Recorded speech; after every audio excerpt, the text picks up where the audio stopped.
સુરત મહાનગરપાલિકાના લિંબાયતની અંદર ચાલતા કામોમાં ગોબાચારી છે, ગોબાચારીના વિરોધમાં લડાઈ લડતા હતા.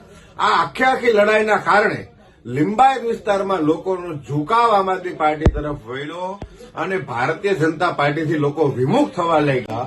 એના કારણે અમારા કાર્યકર્તાઓને દબાવવાના પ્રયાસોના ભાગરૂપે આમ આદમી પાર્ટીના યુવા મહામંત્રી શ્રવણભાઈ જોશીને એન કેન પ્રકારે હેરાન કરવાના ભાગરૂપે, એને દબાવવાના ભાગરૂપે પોલીસનો સહારો લઈ સુરત મહાનગરપાલિકાના ભાજપના પૂર્વ શાસક પક્ષના નેતા અમિતસિંહ રાજપૂત, હાલના સુરત મહાનગરપાલિકાના ડેપ્યુટી મેયર નરેન્દ્રભાઈ પાટીલના ઇશારે આ આખું ષડયંત્ર સર્જાઈ રહ્યું હોય એવું ક્યાંક ને ક્યાંક દેખાઈ આવે છે ને આવી માહિતી અમને મળી છે.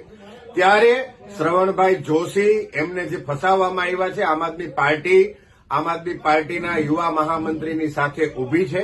એમણે કંઈ પણ ખોટું કર્યું હશે તો એમને એમની સજા મળશે, પરંતુ અમારા કાર્યકર્તાને ભારતીય જનતા પાર્ટી પોલીસના ઇશારે ખોટી રીતે હેરાન કરવાના પ્રયાસ કરશે, એમને દબાવવાના પ્રયાસ કરશે તો આમ આદમી પાર્ટી અમારા કાર્યકર્તાની સાથે ઉભી છે અને ઉભી રહેશે.